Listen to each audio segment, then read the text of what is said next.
That's right. We could. So y'all think again.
.37, NPO Bicycle Pedestrian Trail Advisory Committee meeting is called to order.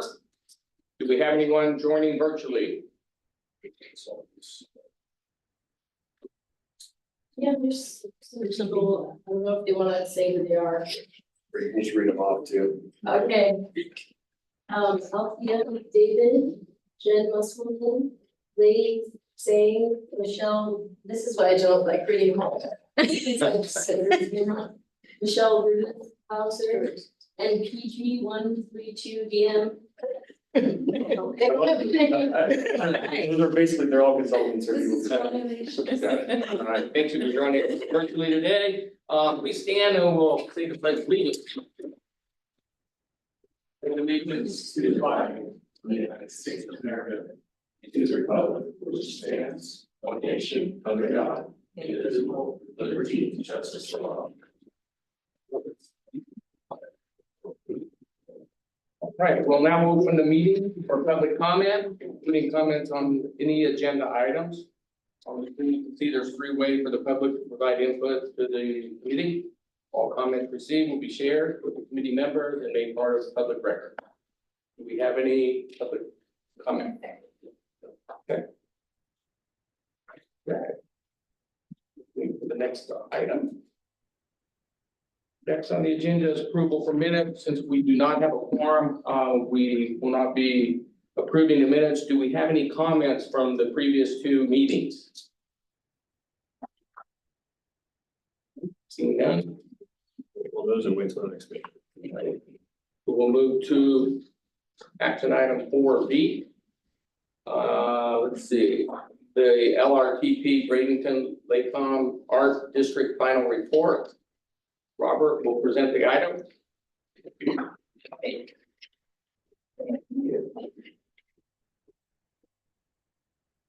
All right, thank you for having me here in person today. I'm excited to be here and tell you a little bit about our LECOM Village of the Arts Mobility Study. So I'll go in a little bit about our project background, what we found from our needs assessment, what we looked at with project and prioritization, some funding and next steps, and then just if you all have any questions. So a little bit about the background.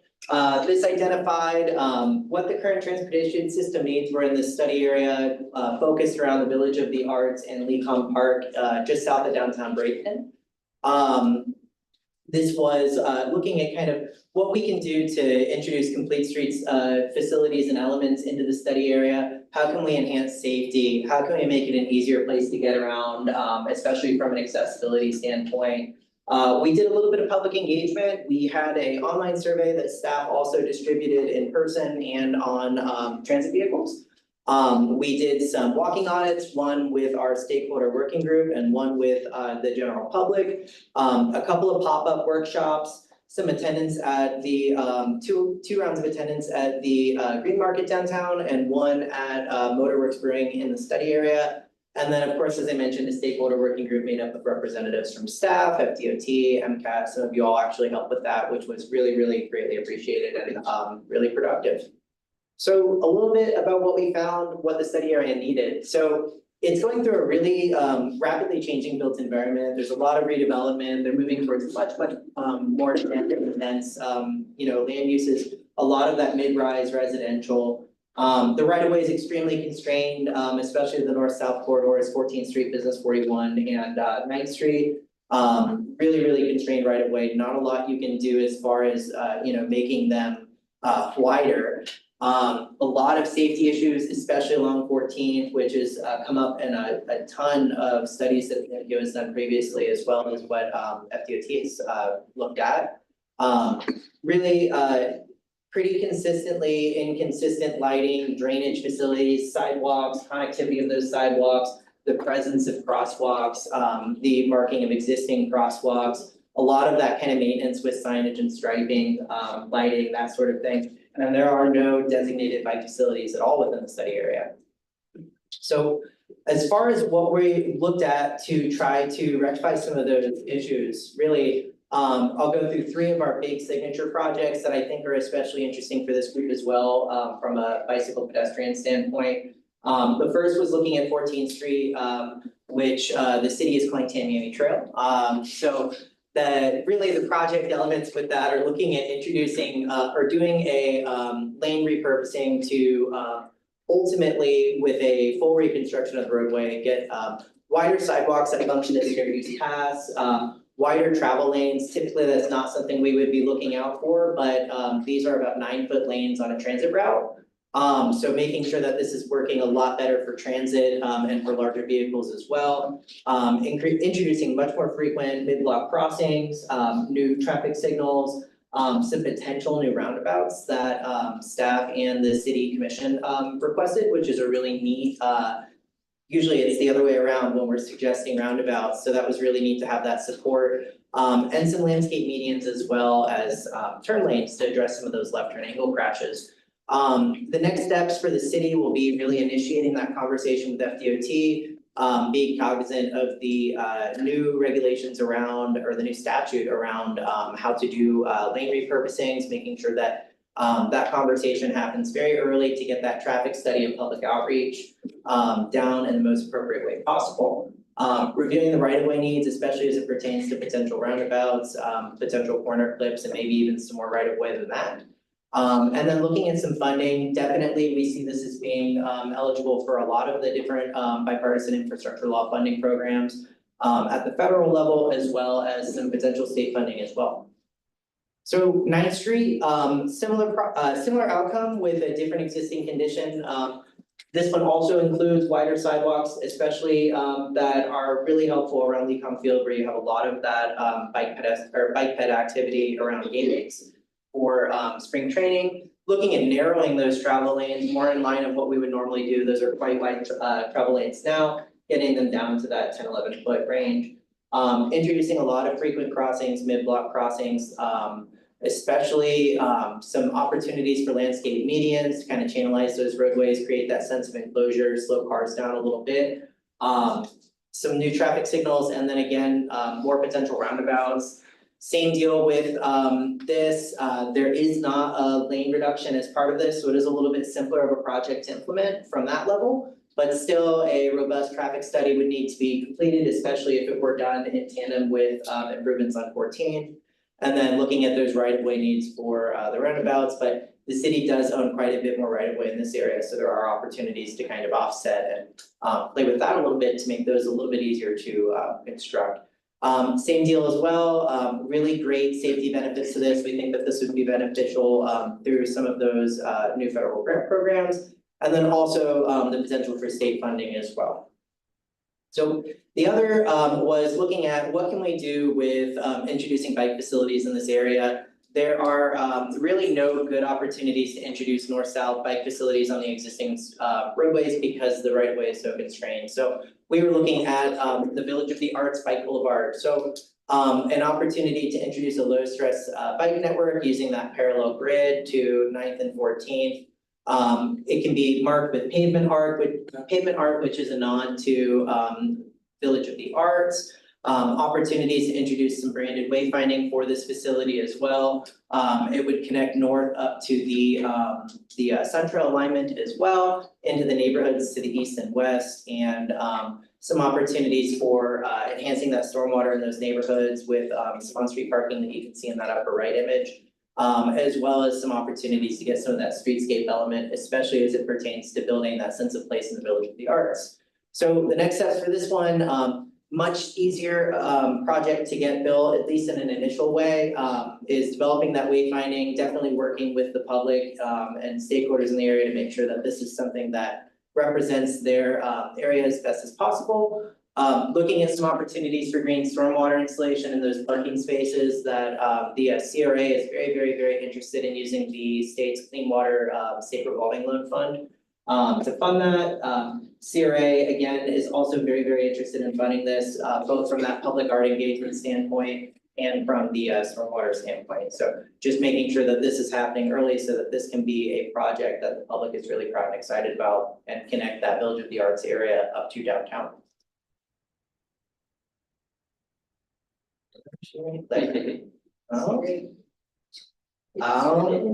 Rascal. So prioritization. So we just wanted to emphasize this is a decision-making tool, not a commitment of project order. But what we did was we worked with our stakeholder working group to kind of introduce some potential ideas for how to prioritize these projects and receive those feedback through a kind of a weighted ranking based off of a survey that we sent out to the stakeholder working group. So the goal of this was to achieve and balance those various city and MPO goals. You can see the top rated weight was applied to safety. Your next down is multimodal benefit. Accessibility and equity and resilience were evenly weighted. Fundability, kind of, how difficult is this project going to be to implement from a funding standpoint? Implementability, so is there a lot of right-of-way that's going to be needed, those sorts of things. Is this achieving existing planning goals? How easy would this be to construct? And then how does this benefit economy and tourism in the area, especially as it pertains to kind of the Village of the Arts and Lecom Field? So those were applied to all project categories and put it together into those initial projects for the city to implement on a short, mid, and long-term horizon. So those next steps is taking those short and midterm projects and kind of identifying what those immediate funding sources look like. Definitely smaller projects, we don't need to assemble federal grants, those sorts of things for the short and midterm. And then really just getting into the design and procurement process for those. On those long-term projects that are a little bit more costly, a little bit more complicated, it's initiating that stakeholder coordination early. That's everybody from, you know, in the case of 14th FDOT, the maintaining jurisdiction, property owners along the corridors within the adjacent areas, the general public, anybody who's interested. Initiating traffic studies as needed, getting those done to a degree of detail that's needed based off of new legislation. Getting those project development needs out of the way, so understanding, do we need to do survey, do we need to do right-of-way acquisition, those sorts of things. And then from there, getting those funding sources and grant programs together and starting to get these projects to the point where they're ready for design.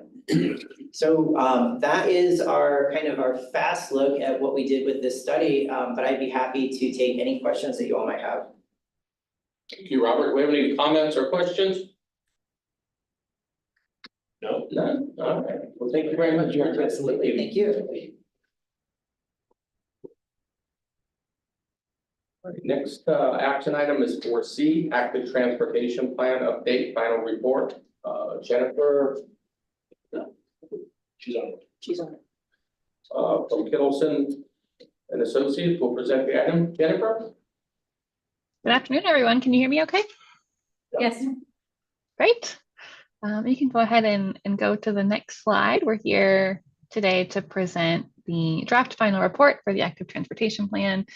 We'll go do a quick overview of the vision and goals just as a reminder, but then spend most of the presentation today focused on the updates to our vision network and project prioritization.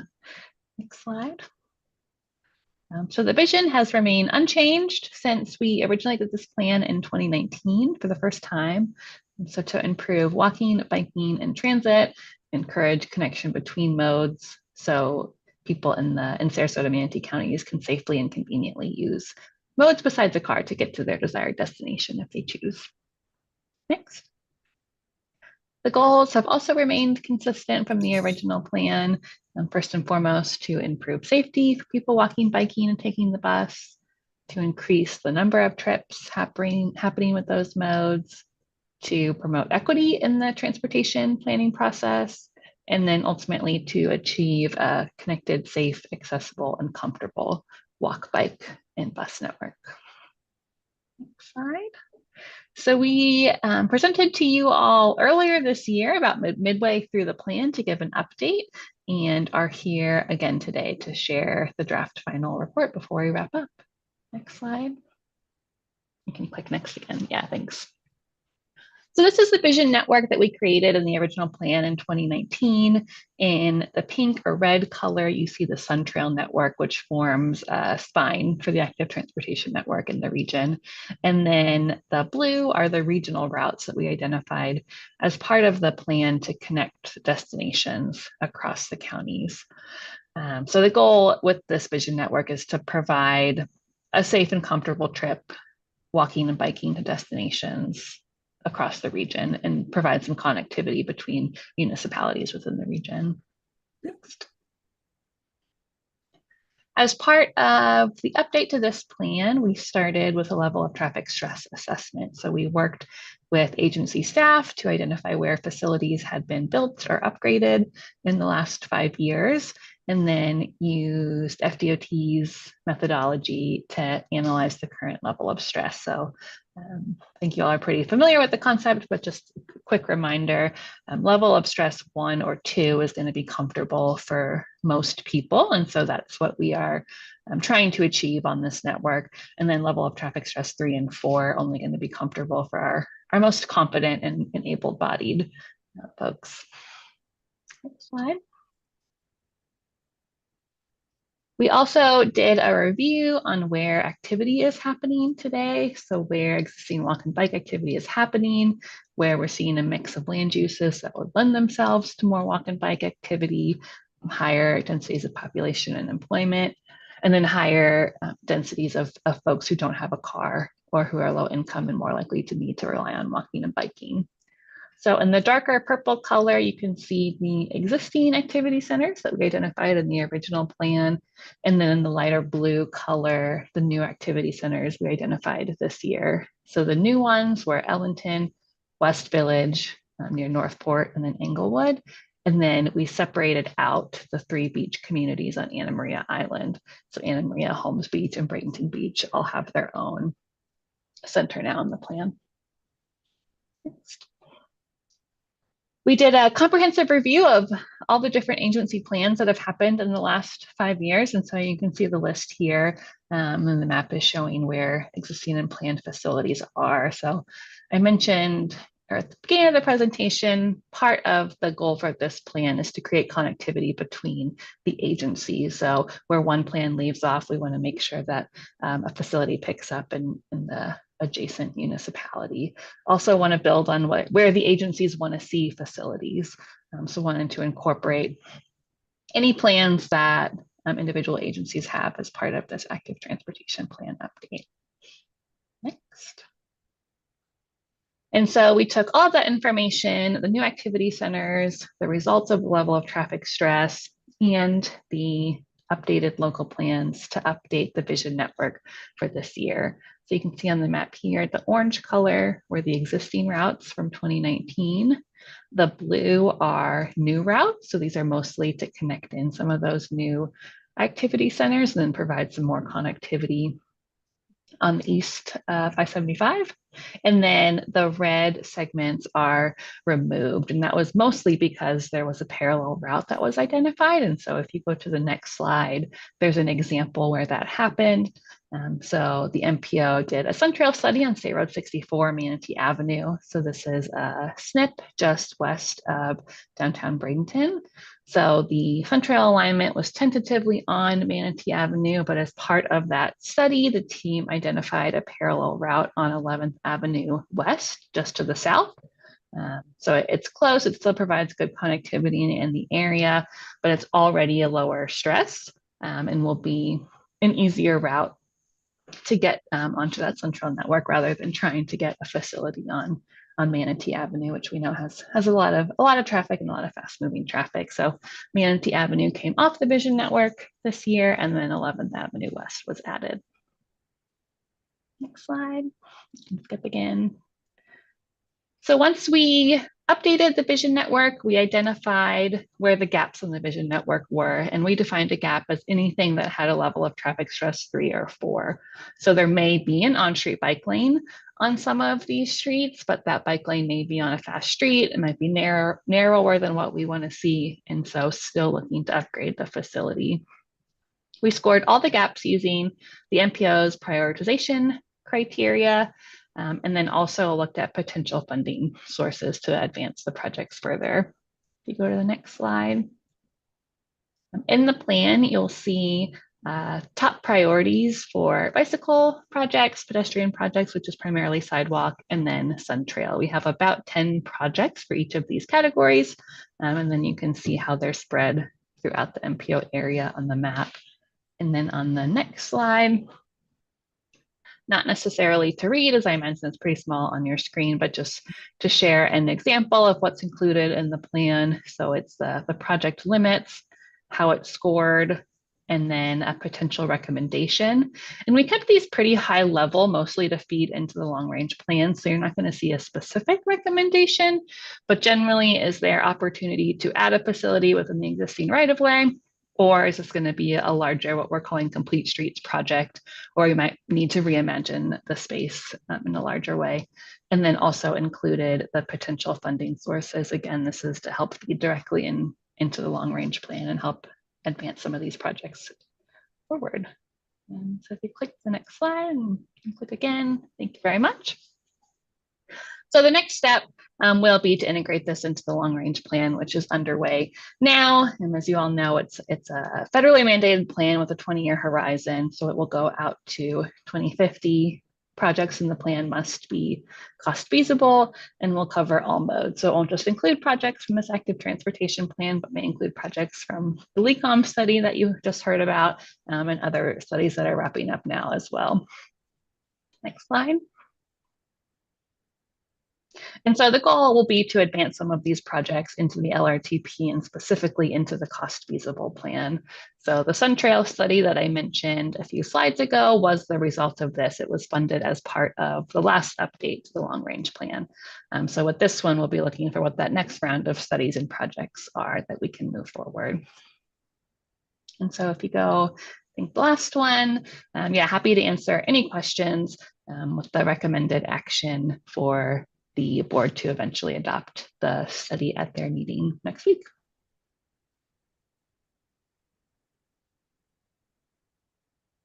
Jennifer. Any questions? Thank you, Jennifer. Thank you all. Okay, we move to action item 4D, Destination Zero implementation, safety and education final report. Ryan. Thank you. It's great. So as you know, similar to these other studies we've been working on for the past several years, kind of foundational elements to our long range planning effort. The Destination Zero implementation safety education plan is kind of a spin-off of our original action plan. This was something that we really wanted to focus on. So what is Destination Zero? It's our plan to eliminate fatality and serious injuries on our network. Its goal is to improve safety and save lives, and each of us have a role in accomplishing that. There's 6 sets of strategies that were originally identified in the action plan. As you can see here, we focused in on something that we think we can be directly involved in, education being a major component of what the NPO's role is in terms of educating the public, our elected officials, working with you all to implement these things.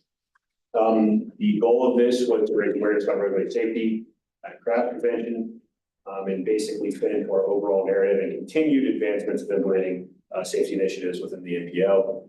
Components of this, the main components were basically a fatal serious injury crash evaluation. We had done one several years ago, but we wanted to revisit the high injury network, the locations where we're experiencing the most fatal and serious injury accidents. Better understanding some education and best practices, getting some public feedback on those. Ultimately, an implementation plan, how we're going to continue to carry out our safety education campaign, as well as some engagement materials. The review and analysis we did, we reviewed our action plan to make sure we're still consistent, as well as the policies within.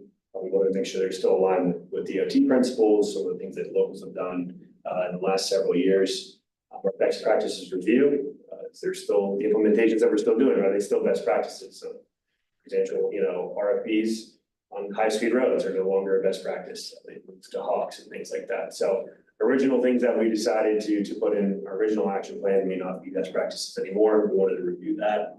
And then ultimately at the end, like I said, reviewing our crash assessment and high injury network. Originally done back in 2017. Wanted to revisit. Not surprising, a lot of the same locations were still areas where we needed to improve. In terms of outreach and engagement, our team here, as well as our consulting team, worked through a number of public surveys, stakeholder outreach, created some visual content with fact sheets. We held a roadway safety forum, which I know a lot of you attended, and we appreciate that, as well as created some education modules, engagement modules that really we attempt to continue to use out in the general public. So the high injury network, something that's a major component of this and how we go out and implement in the field. The real way to think about this is that these 20 segments that are darker here, you can see it's kind of small on this map, but they're labeled 1 through 20. There's a disproportionately high number of crashes. Not to say that there are not accidents and injuries on the rest of the network, but on these 20 segments, they're disproportionately higher. Approximately 45% of KSI crashes and 39% of all overall crashes are on these 20 roadways. So it's where we want to take our limited resources and focus our efforts on this smaller network is where we think we can make the greatest difference. So there's some more statistics on there as well, but really what you need to know is that, a more shocking one is that, 50% basically of fatal pedestrian crashes are on these 20 seconds. So that's something that we really want to focus on, educate, work with our partners to make sure that what we're doing out in the field is mirroring that. We can spend a bunch of money in all other areas, maybe not have a great impact as if we were focusing on this network. The roadway safety forum was a great example of something we really had some good participation, elected officials, community advocates, and we really tried to reach out to a different group of people, ranging from federal, state, local, to give their perspectives on the safety issues and the things that we're doing to address them. Some engagement materials, we really wanted to kind of take things out of the 150-page study that we did and narrow it down to some major key talking points, specifically around the types of accidents that are occurring out there. So focusing on speeding, distracted driving, walking, biking, negligent, teen and aging. The more shocking one is that nearly 3/4 of our accidents are between the ages of 15 and 18 and over the age of 65. So those two age groups are certainly ones that we want to focus on and continue to educate, as the vast majority of our crashes are in our more vulnerable age groups. So some of these fact sheets bring out those statistics and provide some more insight. Social media is the same kind of concept. Instead of reading our entire plan, which I hope our practitioners do, but for the general public, this is a much more useful way to demonstrate that. Just a lot of in-depth statistics on things that were happening. The shocking, not shocking, maybe some people, but 73% of people that were killed in a crash were males. Over nearly 3/4, typically due to behavior, speed, things like that. But, the one that we really want to keep pushing is bike bed. I think, cars are getting safer in car-to-car collisions, but, 20% of all fatal crashes are involving a bicyclist or pedestrian. And that's something that, the velocity behind crashes and being exposed out in the elements and then being involved with the car, the odds of you being in a fatal crash are much higher than in a car-to-car collision. So some of these statistics kind of begin to paint the picture of what the issues are. Yes, it's a very general and broad issue, but there are specific things that we can key in on to make a real difference. Really the implementation strategy is just one component. The education campaign is just one piece of this ongoing effort. Ultimately, we want to kind of follow this implementation strategy set out in our action plan. That ultimately leads into a project-based solution. As I mentioned in the CTST earlier, we're working with our partners at DOT to identify a large number of safety projects over the next several years when the MPO has funding availability to start addressing some of these locations. We got some good news that we're millions of dollars in several projects that we're looking to do in fiscal years 25 and 27 to kind of start targeting these specific locations: US 41, Cortez, US 301. These areas where we see a disproportionately high number of crashes. Actually, 13 of the 20 highest locations in District 1, which is 8 counties, are in Manatee County. So we have a very clear understanding of where these issues are. It's just how do we go about addressing them. So this is an implementation strategy that we're attempting to follow, and then ultimately evaluating the things that we're implementing. Are they working? Right? We can go out there and say, we spend a bunch of money and we put all these projects out there. Did they work? Are they making people's lives better? Or are they making them more difficult? They're not really saving lives. So making sure we're going back and reevaluating these things. As we stand by, we've been this way for several years. I know you've all heard this at this point. We're still maintaining our target of 0. It's in line with what the state's doing, as well as many of our other partners around the state. So with that, we can't have any action, but I'm open to any questions you have on this topic. It'll be going to the board on Monday, just like the rest of these. Really hope and really appreciate your participation in this. It's an ongoing task. It's something we're continuing to try to build out. Any questions? Thanks, Ryan. Thank you. All right, going to move to item 5, it's election of 2024 chair and vice chair. Without a quorum, we're going to have to move this till the next meeting next month. So we'll move forward to item number 6. Let's see, the FDOT report from Tanya. Yep, I'll just got a few quick items to go over first. There's sun trail surveys out there at 3 locations in Sarasota: the Coquina Beach, John Ring Causeway, and the Legacy Trail at Central Sarasota Parkway. And those are important to help us. It's only 5 questions that you need to do it from your phone because it's saving the location to know what's going on. And it's just helping us to start to collect the data that we will, that we need for Senate Bill 106, and we will start every 3 years. So we're gonna be starting it officially June 30th and 26th, but we're starting now just to try and get a feel for what's going on and how people feel about it. So it's a quick QR code, simple questions. So I'd love to have your participation in that. And that's also the same locations where we have the trail count, all the counters for the non-motorized users. So it's interesting that they lumped all that together into those locations. Also, a quick reminder and asking you to join in, we are going through our 2055 Florida Transportation Plan update, and that's done every 5 years. Now, this is the time that we want to hear everyone's voice. Come to us, talk to us, see what we're doing, because this is the forum to connect the communities, places, and programs across the state.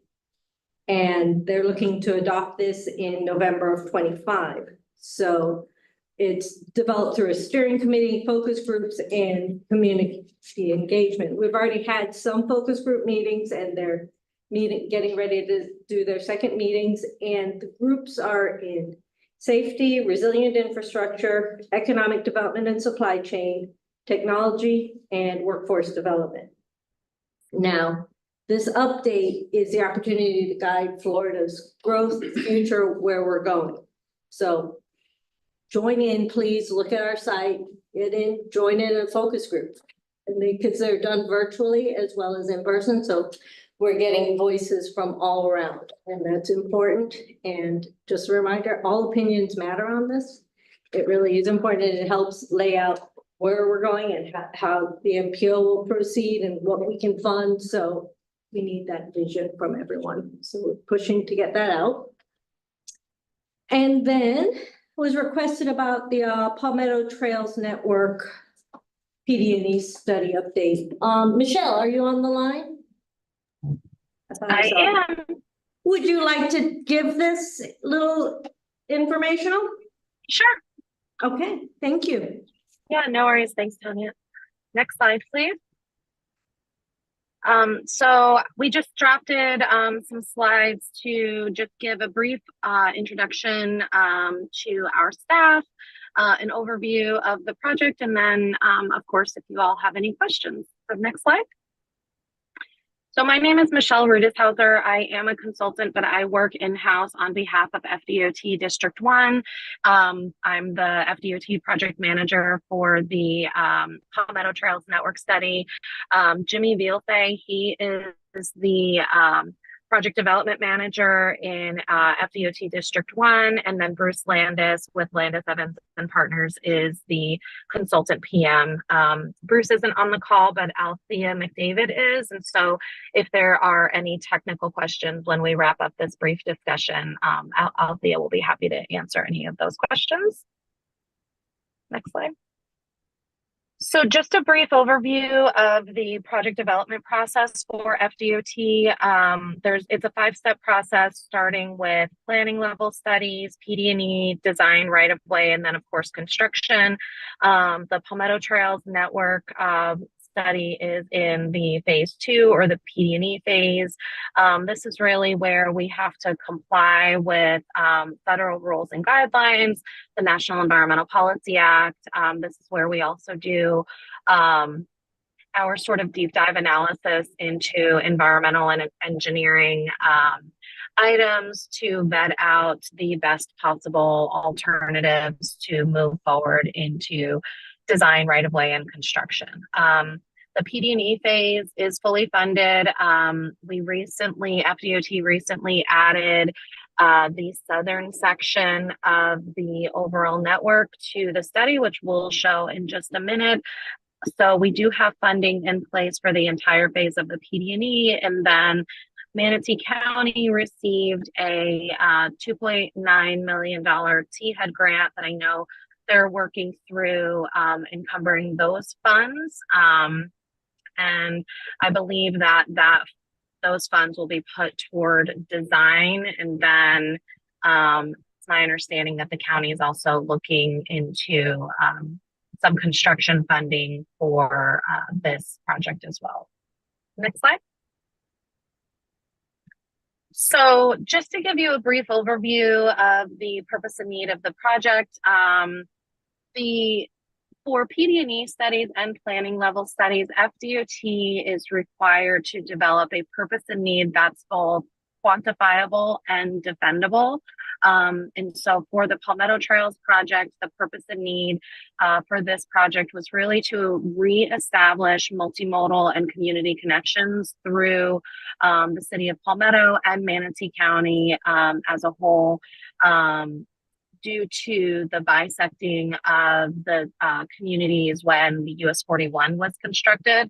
So that's really the basis of what we're doing. A lot of our environmental and engineering analysis is based on this purpose and need that's outlined here. Next slide. So the project is broken up into 3 segments: northern, middle, and southern.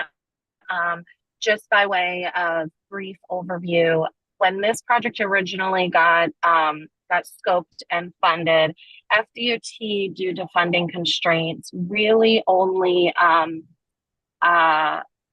advertised for the northern and middle sections. And then, like I was saying earlier, we added on the southern section. So the northern and middle sections that we'll go through here are quite a bit ahead of the southern section. The map that we're showing here is essentially the preferred alignment for the northern section. The project kicked off in 2019, and Landis Evans did a tremendous amount of work vetting out multiple corridor alignments through this area from 17th Street north to Washington Park to identify the most feasible alignment for this northern section. So this alignment, unless there's any fatal flaws since we came up with this alignment will likely be what will push forward to the public hearing and the preferred alternative. Next slide. Similarly, for the middle trail segment, again, this was part of the original PD&E study, and so Landis Evans did a lot of feasibility analysis to identify the most feasible alternatives in this section as well. And this is connecting the Palmetto Youth Center MCAT station through the existing Dr. Martin Luther King Jr. Park, and then Lincoln Park, which is now Eddie Shannon Park, up to 17th Street, and then ultimately connect to that northern segment on the previous slide. Next slide. And then, even though this might be a little hard to read, but north is to the right, just to sort of orient you. This is the southern section that we're focusing our analysis on right now. These orange lines demonstrate what Manatee County outlined in their build grants that they were awarded the $2.9 million for. And so what we're working on right now and what got kicked off this summer is similar to the middle and northern section, and alternatives evaluation to determine if the alignment as proposed by Manatee County is feasible or if alternative alignments need to be evaluated. So we're going through that process now of doing a deep dive into the southern section. Next slide. And then just to wrap it up, like I said, we're going through and evaluating the southern section. We have a public meeting coming up in early next year, likely in January. Once we identify preferred alternatives, then we'll go through the process of bringing all 3 segments, the southern, northern, and middle sections, to a public hearing, and then looking to wrap up the PD&E study and move into the design phase late next year or early 2026. So with that, I will pause and see if anyone has any questions. Questions? I'll just have one comment. I know, Michelle, we just talked about this like 2 hours ago. But as always, let us know. As I mentioned, the NPO is working through a number of adjustments to our project schedules and timing. We have some sufficient funding in 25, 26, and 27. So there needs to be additional funds programmed for this project that align with when we have availability of funding. Let us know. We'll be happy to work with you on that. Thanks, Ryan. I appreciate it. And yeah, that likely may need to be a conversation that we have with the county. Just by way of update, we recently found out that FDOT can't administer the Manatee County's T-HUD grant. We're just based on the restrictions within the T-HUD grant stipulations. DOT is not able to administer that $2.9 million. And so there may need to be discussions on how to assist the county getting this project to the finish line, because it's certainly a priority for DOT. And I know it's a priority for the county as well. As you heard from Charlie earlier, you know, they're really looking to make more of a comprehensive trail network, which of course FDOT is supportive of, and we want to help see that come to fruition. Yeah, absolutely. And, you know, this is on our priority list as well. So anything we can do to assist that and administer this, we'd be happy to help. So thank you for the presentation. Excellent. Yep. Awesome, thank you. All right, next we'll move to Martha Damon with FDOT, provide the local agency program overview.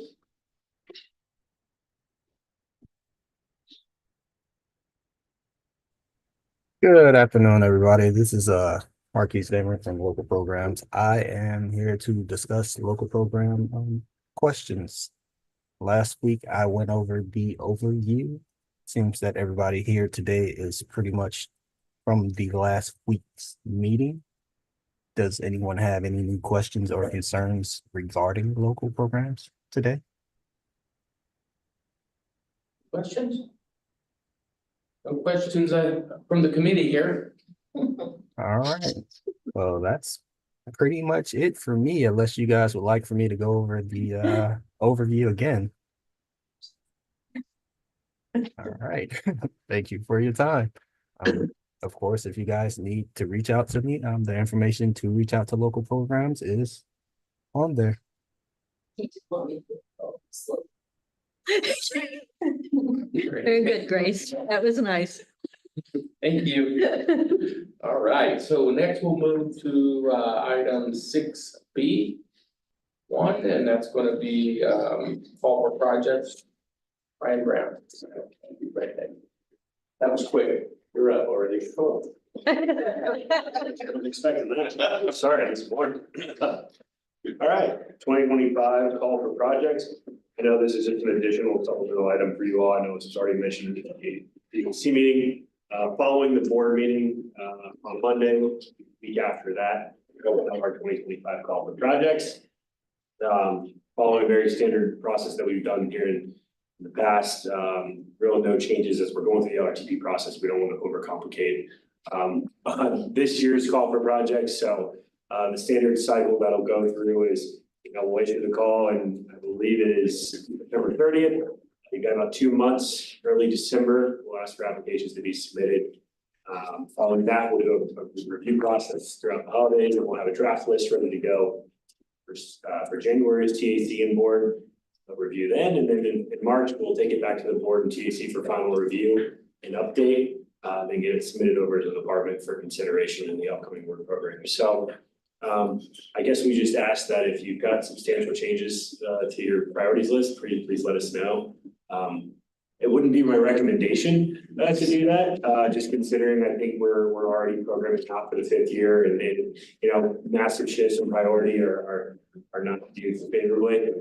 So I think in general, if we can follow a consistent trend and build on the projects that we've got in the work program, and build from there, that would be much appreciated.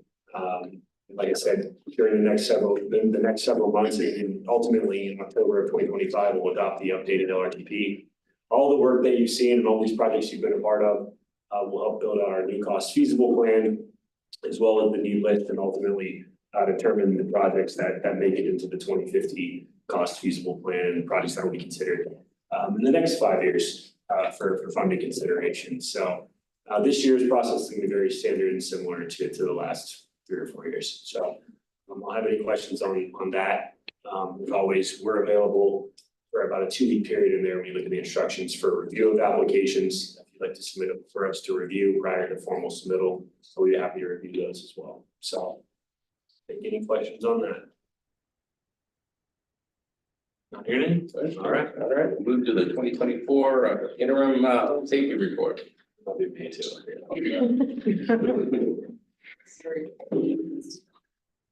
I'll just do a brief update. So in the essence of our education and implementation plan, I just want to give a brief update on our safety targets. We try to get a halfway point here. We'll adopt our next year's targets in February, but this is kind of an interim update. This is our 7th time. Geez, it's been all these times. Our 7th time updating our performance targets.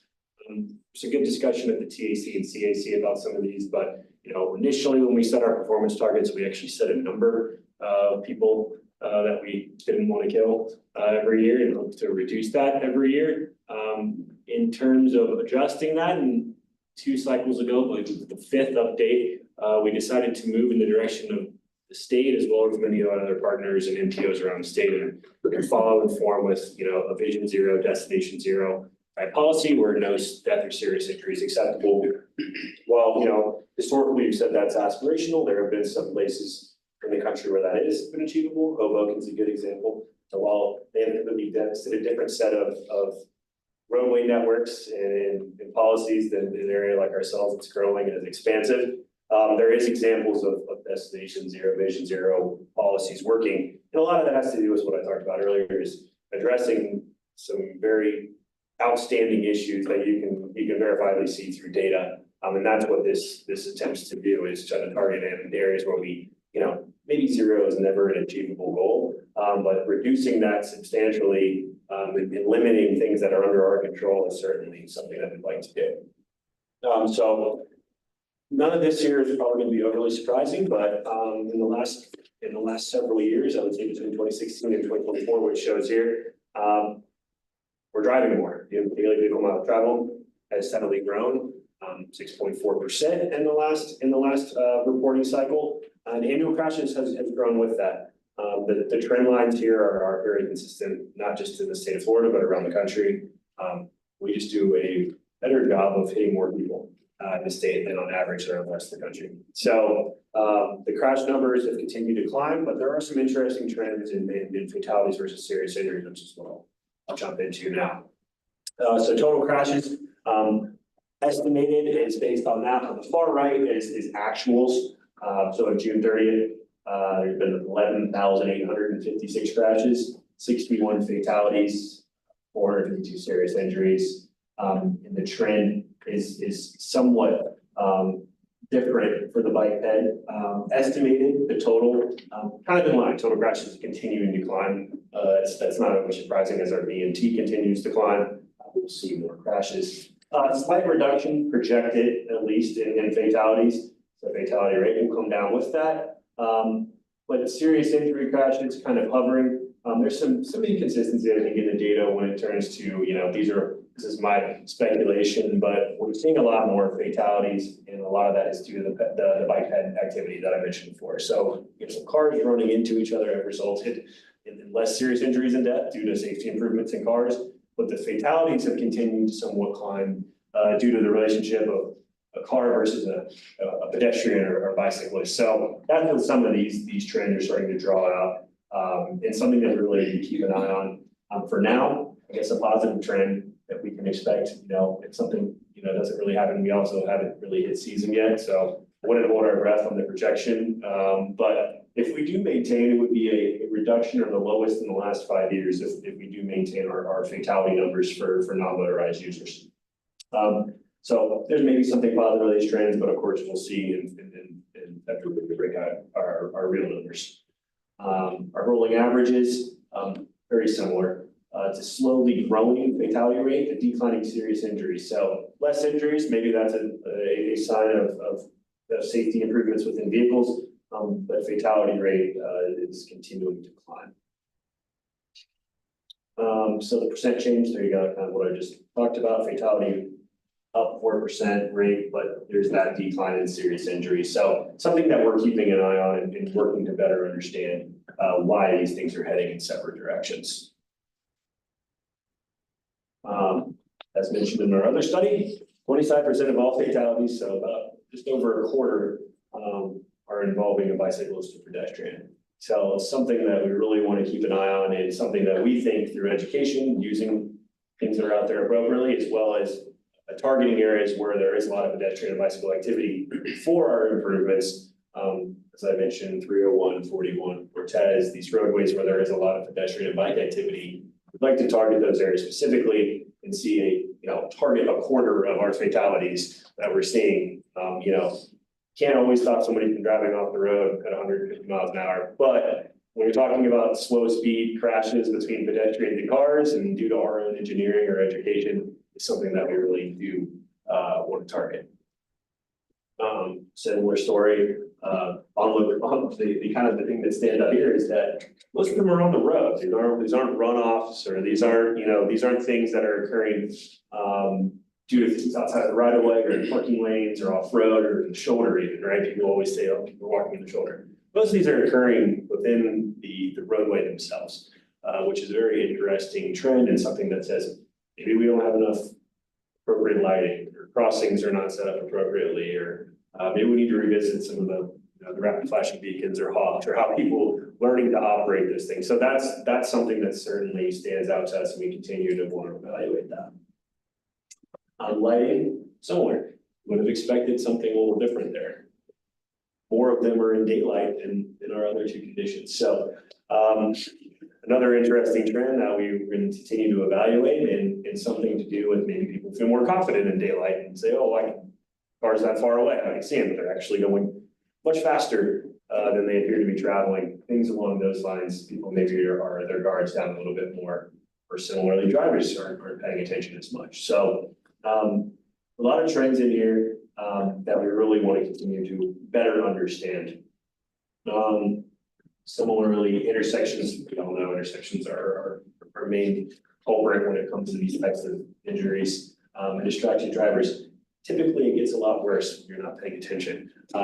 You typically end up, according to this, not alive versus seriously injured. If you're looking at your phone, messing with something in your back seat, the outcome is typically much worse than other types of accidents.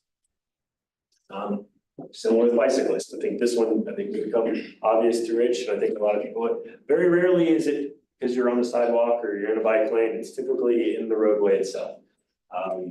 Very interesting, and something where we need to have better facilities out there. We need to make sure things are maintained appropriately, so you're not having to swerve out in the middle of the road or something along those lines. And then obviously signalizing and making sure people at interchanges and intersections understand how to interact with bicyclists.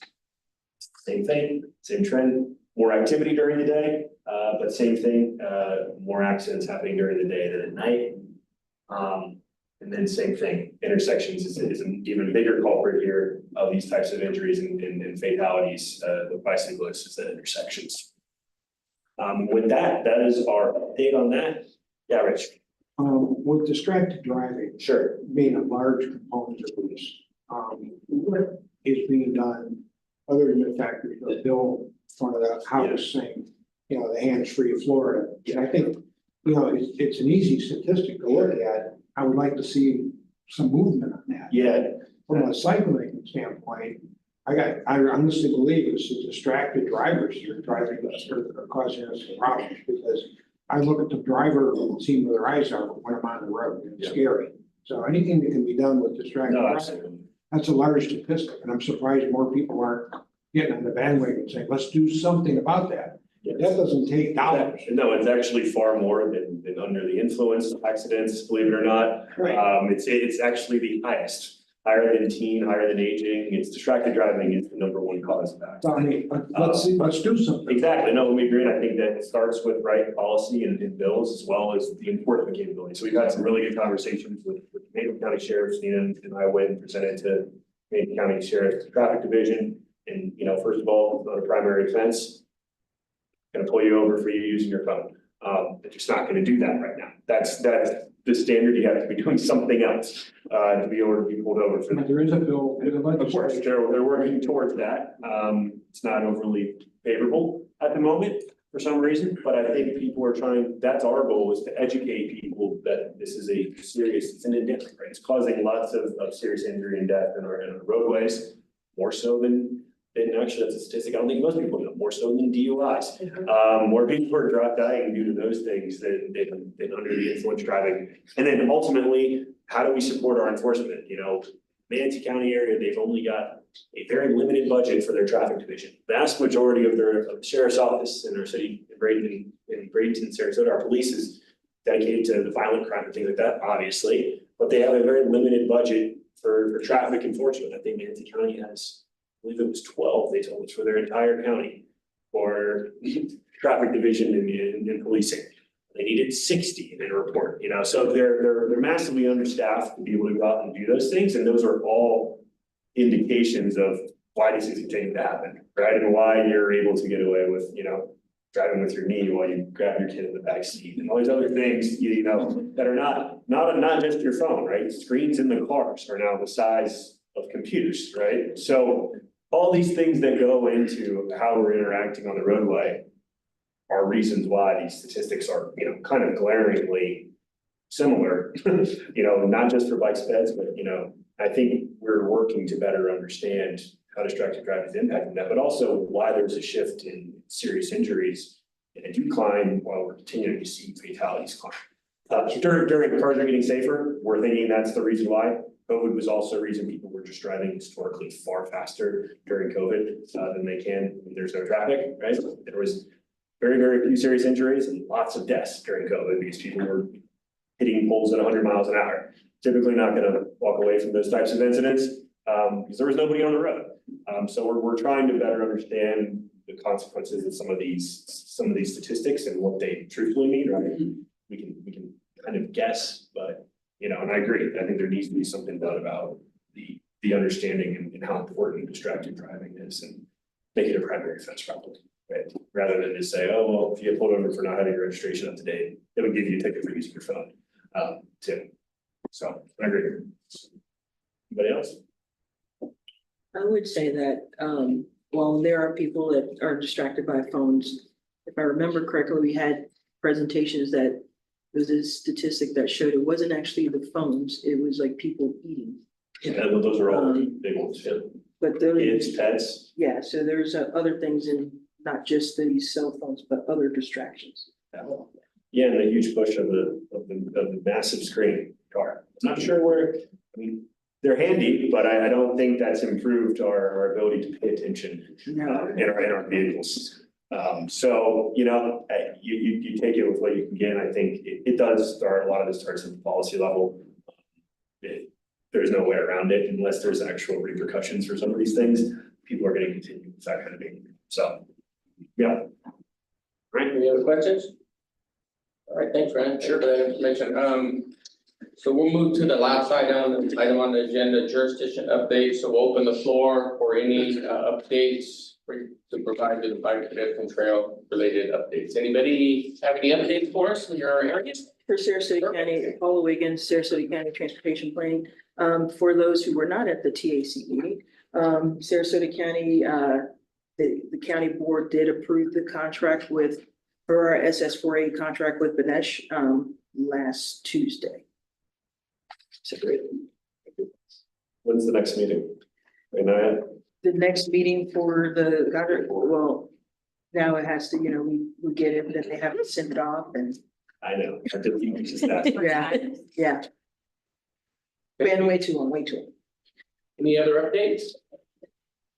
Any questions or comments? Seeing none, so thank you everyone for attending. Hopefully we'll have a quorum next month. The next meeting will be October 15th, 2024, 2:30. And thank you for being here today. The meeting is now adjourned. Insane. Okay. Yes.